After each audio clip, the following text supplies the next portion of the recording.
स्वातंत्र्य दिनानिमित्त सिंहगडावर पर्यटकांची प्रचंड गर्दी झाली असताना अपुऱ्या सुरक्षा व्यवस्थेमुळे तरुणींशी असभ्य वर्तन आणि पर्यटकांच्या 2 गटात हाणामारी व दगडफेक झाल्याची घटना घडली।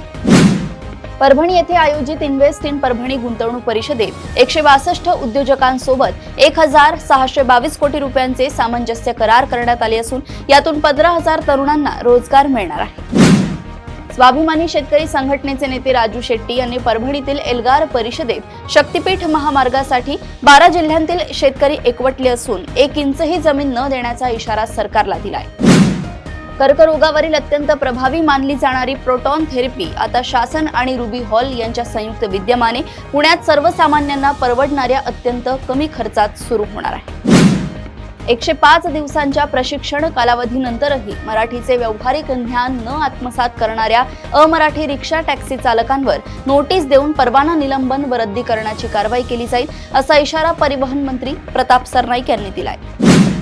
दहीहंडी उत्सवाला राजकीय व आर्थिक रंग चढल्याने मानवी मनोऱ्यांची जोखीम वाढली असून उत्सवात गोविंदा दुखापतग्रस्त झाल्यास त्याची संपूर्ण भरपाई आयोजकांनी द्यावी अशी मागणी जोर धरत आहे।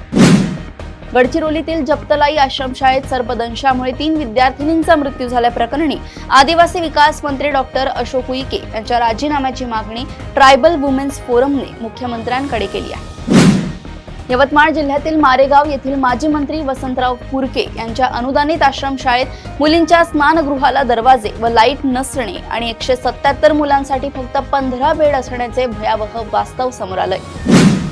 उच्च न्यायालयाच्या लिपिक पदाच्या ऑनलाईन परीक्षेत तांत्रिक बिघाड झाल्याने ही परीक्षा पुन्हा घेण्यात यावी, अन्यथा आठवड्यानंतर छत्रपती संभाजीनगर येथून राज्यव्यापी तीव्र आंदोलन छेडू असा इशारा अभिजित दिपके यांनी दिलाय। नागपूर शहर पोलीस आयुक्त कार्यालयातील अर्ज शाखेत कार्यरत असलेले कर्तव्यदक्ष सहाय्यक पोलीस निरीक्षक ज्ञानेश्वर अंकुशराव झोल यांनी गिट्टी खदान येथील राहत्या घरी गळफास लावून आत्महत्या केली आहे। प्रदेशातील अशाच टॉप 10 बातम्या मी ऐश्वर्या आपल्यापर्यंत घेऊन येत राहील। तोपर्यंत बघत रहा देश उन्नती। नमस्कार।